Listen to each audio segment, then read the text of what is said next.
Ciao. This episode of In a Few Minutes is sponsored by BetterHelp, online counseling that's there for you. Join over 1 million people who have taken charge of their mental health at betterhelp.com/afew. Bang. So then we got to get Gal to do a job. And I'm like, hey, all right, they're going to get Gal to do a job. He's like, and they were going to buff up, but the dog was sick. It's over with. Spreading joy wherever he goes, ladies and gentlemen, it is Mr. Peter Cohen. I am excited to be able to say, hey, Peter, what are you up to? Because last time I talked to you, you were like, I can't really talk about it. But now you've got a gig and you want to tell the world. Oh, yeah. Yeah, I am now writing for RCR Wireless News. I'm a technology editor for RCR Wireless News. We report on 5G, and I'm reporting on the convergence of 5G and cloud computing. Very cool. And if people want to find out about your work, follow your work, where do they go? They can go to rcrwireless.com. Okay. And, of course, follow me on Twitter at Flarg, Flargh, where I always hang out. Yeah, and of course, people know Peter from, years at Macworld, years from hanging out at the conference Macworld, and of course, being on this show. Very first guest for this show, actually, and it's always a pleasure to have him back. Thank you, sir. Wanted to talk to you for a couple of reasons. First of all, I know you keep up with Apple stuff, whether you're, in the field or not at the time. The other reason is because I like the way your brain works. Oh, thank you. Let's talk first of all about the gear that Apple has, and then we'll go a bit more philosophical in the second part of the show. Apple, of course, released iPhone 13 line, Apple Watch Series 7. There is the iPad mini. There is the new entry-level iPad. There is the new set of AirPods, and of course, the new Macs. Now, the very first thing I want to ask is, do you own any of those brand new things? No. Okay. Let's talk then about what you thought of those things. Was there anything that you were tempted by? Is there anything that you're like, well, that'll be neat someday? Was there something that happened that you're like, I don't even know why they're doing that? What is your general take on the general stuff? For me specifically, as somebody who's still very dialed into the Apple ecosystem as a consumer, the thing that grabbed my attention the most is the new Apple Watch, because of all the devices that I have that I'm using on a regular basis that have Apple logos on them, the Apple Watch at this point is the thing that's pretty much oldest for me. I just got an M1-based MacBook Pro about a month and a half ago when my Intel-based MacBook needed to be replaced, and I'm very, very happy with it. It's, an incredible machine, perfect for what I need anyway. So I watched the new Mac stuff, and I'm very interested in it, and it looks incredible, but it's just not the machine that I needed at the moment that I needed it, so I didn't get one. And the iPhone 13, awesome machine. And actually, Apple just told me recently that I'm eligible for an upgrade if I want, because I'm part of the iPhone upgrade program. Okay. But I don't know. It wasn't compelling enough for me to say, okay, I definitely want to, end my contract with my existing phone and get a new phone right this second. It was sort of like, let me wait and see and see where I'm going to throw my money around with Apple stuff this year. Mm-hmm. At the time the 13 came out, the iPad mini is fantastic. It's an awesome machine, but my middle-aged eyesight and dexterity demands a larger surface area, more real estate. So I'm more interested in the big iPads or an iPad Pro even. That, to me, honestly, has been one of the greatest things about the Apple Watch Series 7, which I did hop on and got it delivered a week ago, as you and I talk now, and a little over a week ago as people hear this. It's so neat to, when I get a message from somebody, what it's always been is I get a notification, there's a message, and I can pretty much make out who it's from.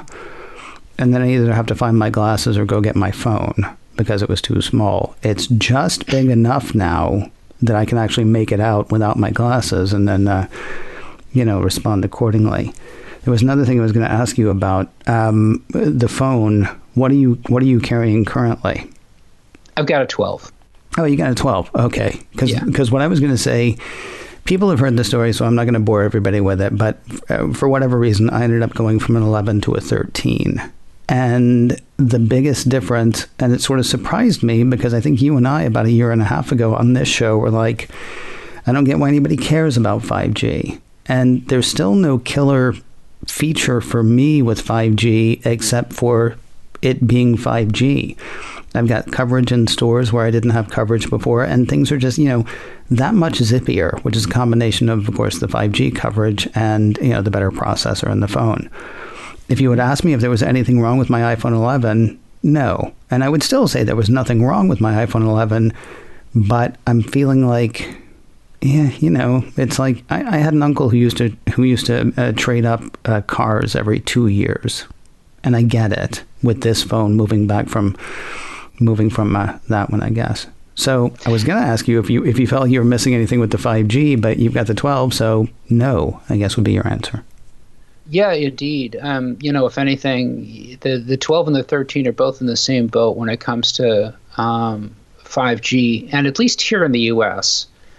If you want if you want to see sort of where state of the art is for 5G deployment, you just really have to look at what T-Mobile is doing, because they have introduced coverage across the U.S. at this point. 5G, when you see 5G UC pop up on your 12 or your 13, if you're a T-Mobile customer, you're on their standalone 5G network. It's a little bit different than the 5G that the rest of us plebeians have to use. Okay. Right? Because 5G as it exists right now for the vast majority of us is just simply an overlay on top of a 4G LTE network, right? The core network technology that makes all of the cell communications happen is a 4G LTE backbone, but 5G antennas are connected to that. And those 5G antennas connect to the 5G radios in our phones, and that's why we get faster speed, right? But 5G is a lot more than that. The core network technology that makes up 5G in a real 5G cloud native environment is virtualized, is heavily virtualized. So 5G providers can do things like provide massive bandwidth or super low latency services. They can slice the network in custom ways based on their consumers' needs, based on the needs of enterprise customers, based on what's happening. But that's what's going to pave the way for stuff like autonomous vehicles and all this other stuff that we keep hearing about, this 5G, IoT sort of related, like we'll have RFID tags and everything will be connected to the internet. Okay, that's going to happen with that kind of future 5G technology. That's the cool thing about seeing that stuff pop up. But you're right, for 99% of us, and even for me, 5G is just, okay, I got slightly better service and slightly better speed. But the real thing that Apple's pushing with the 13 is all the computational photography stuff. And, this has been its focus now for a couple of years. It's differentiating with giving people cinematic functionality in a device that slips into their breast pocket. That's pretty amazing.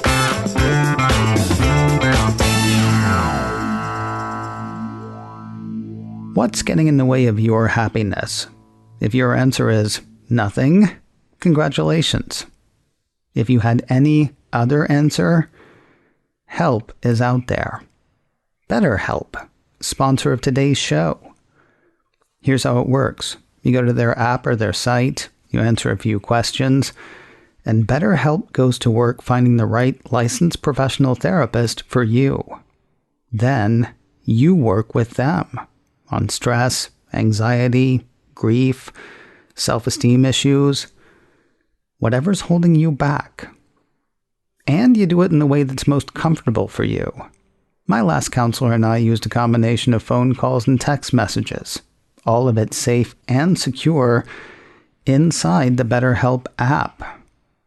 If you're hoping your problems will just go away on their own, they're probably not gonna. But help is out there. BetterHelp. As a listener, you'll get 10% off your first month by visiting our sponsor at betterhelp.com/afew.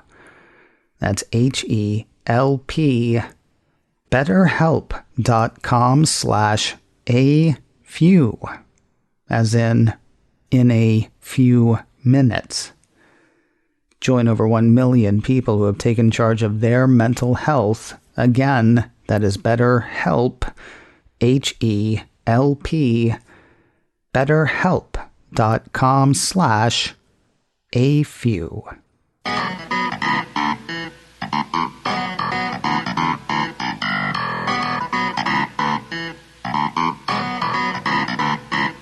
Continuing our conversation with Peter Cohen, writing now for RCR Wireless. You can follow his work at rcrwireless.com, or you can keep up with him on Twitter, FLARGH, that is at Flarg on Twitter. It's interesting because you kind of, you hit on something I kind of wanted to go to in the second half. I can't remember who it was I was talking to earlier this week, but there was someone that I was talking to who said, it's really great. You have all these things like, the wonderful camera, the fantastic cinematic mode, all these different things that we all buy and don't use. And I don't think it's true for everybody, but I do think that is true for a lot of people. Like, I know that there are things that I'm very excited about having in this phone that I will never actually utilize, but it's neat that I have them. Well, that's as good a segue as any to talk about the new Macs, because that was really kind of the message that I felt watching Apple's prezo this week about the new Macs. Okay. They were showing me the creative potential of the new Macs, and they were fantastic, but it's all stuff that's rocket science to me. I'm never going to, edit 3 4K video streams, from my Mac. That's just, I don't do that stuff. I'm not that important. Well, here's the thing, though. What's really interesting is we're going to get to a place at some point where we're just going to be able to tell our computer to do it, right? And I'm not saying that's not necessarily good for art, but it might be good for us. The things that I can. It's like what an art professor that I used to have would call bird and barn painting. Like he would make fun of the people who would watch, PBS on the weekend and paint a bird just like Bill Alexander did, or paint a, mailbox just like Bob Ross did. And he sort of made fun of those people, but they could paint as far as they were concerned. They were happy with the thing they were doing. They weren't going to be Picasso. They weren't going to be Pollock, but they were going to, have a thing that they could give to their kids and say, as long as you had, alizarin crimson, the magic white. Yeah, you could paint happy clouds all day long, and you could be happy, and that would be fine. Those are the films that you and I might eventually be able to make with one of those computers, especially, if we go ahead. Well, which is fine. They're putting that kind of power in everybody's hands, and maybe you won't always use it. I'll tell you honestly, when I see all the stuff that you can do in a Mac, I don't feel nearly as bad as when they tell me all the stuff I can do in my iPhone. Because, rarely am I climbing rocks and taking calls at the same time,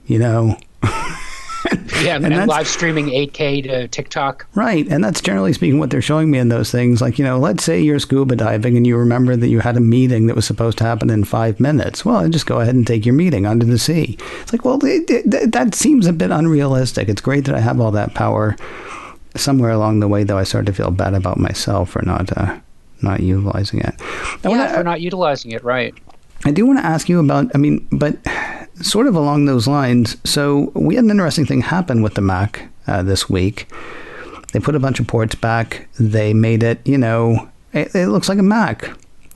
And we don't normally complain that much about the fact that a Mac just looks like a Mac, even though we complain that an Apple Watch still just looks like an Apple Watch. And why didn't they change the look of the iPhone that much? And I'm wondering if we can talk sort of about the design philosophy around Apple at this point. Like, have we hit a place where iPhone is going to keep looking like iPhone because that's a good form factor, and what we're trying to do is technology, not trappings? See also Apple Watch. Well, I think it's been central to Apple's design philosophy of all of its hardware for a very long time now. And, this is sort of embodied by the whole minimalist Johnny Ive aesthetic. Mm-hmm. is to get the hardware out of the way of whatever it is that you're doing as much as possible. You know, like literally physically make it as slight and as unobtrusive as possible. And all this convergence stuff, you know, the handoff, the foundational handoff technology that they've been building and sort of developing for years, and the latest outgrowths of it, like universal control. You know, all this stuff is just, it's the idea of getting out of the way of getting what you want to have done. So I think that the more we think about, you know, just Apple trying to abstract the hardware experience from the experience of doing the thing is the direction that they probably want to go and will continue to go, especially as they're able to continue to customize based on their own silicon, you know, just because it's more efficient and more powerful than what they've been using. Do you think there's a time, though, and I guess this is kind of what I'm wondering about with the ports that they are bringing back to the Mac. I mean, do you think there was a time that, I mean, there's a difference between getting the technology out of your way and trying to get the technology physically out of your way. Do you know what I mean? Like, we made it this much thinner and this much lighter, and unfortunately we had to sacrifice some functionality for that, but look how thin and light it is. And it's like, okay, well now,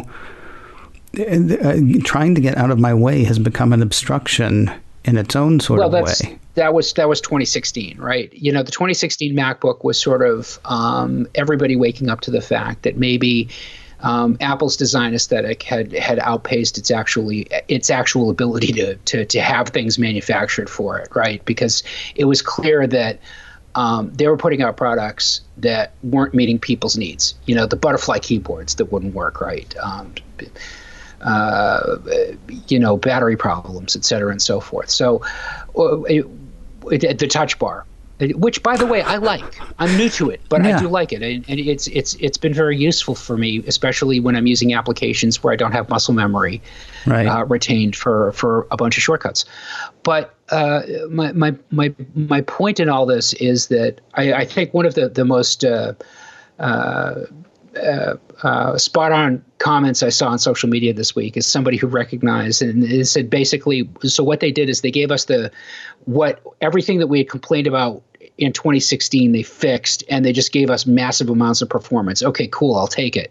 You know, that's absolutely it. Yeah, Apple, I think, kind of got lost in the wilderness for a little bit, but it's clear with the new MacBook Pro that they've taken what they're hearing from their users very seriously, and they've applied that even if it didn't align with previous objectives, which, of course, don't exist now because only now matters. Let me ask you one more question. This was something I hit on, I think, after a conversation I was having with Adam Christensen. Most recent numbers from Counterpoint say that Mac sales were up 11% last quarter. Both IDC and not Gartner, I can't remember, but basically everybody's got Apple in fourth at this point. And one of the reasons that Apple has been able to do as well as it's done, especially over the past 6 months, is because it has not been beset by the same sort of supply chain problems that other companies have had. They may be hitting those now. We'll find out more over the next few months. If you've got people who are either saying, you know what, I'm going to be working from home now, I'm going to spend more money on a computer that I actually like, or if you've got people saying, I need a computer now and nobody else has them, does it not behoove Apple to have a computer look like what people expect a computer to look like? Which is to say, they look at it and they say, oh, there's the SD card slot. Oh, there's the HDMI slot. Oh, there's where the power goes. I mean, I'm not saying it's just trappings, but if it was a happy accident, it's a pretty happy accident that at a time that a lot of people are switching over from PC to Mac, looking at the side of a Mac does not look like looking at a prop from 2001. It looks like, you know, a more refined version of a computer. Yeah, a useful computer that's actually what I was expecting. I'm talking to you right now from a MacBook Pro that has an SD card slot and an HDMI slot on it. I've got a MacBook Pro, a 13-inch MacBook Pro, which I love, but it's just not set up for podcasting for me right now. So this is still the machine that sits on my desk that's, you know, connected to my 27-inch display and all my gigas to be a functioning, you know, person on the internet. This is what we needed out of a Pro machine. So I'm very excited to see it. it turns out not to be the one that I actually need to get my work done. So I'm cool with not having one. But I'm psyched for everybody who's getting these, and I'm really, really interested to see what people are going to do with them.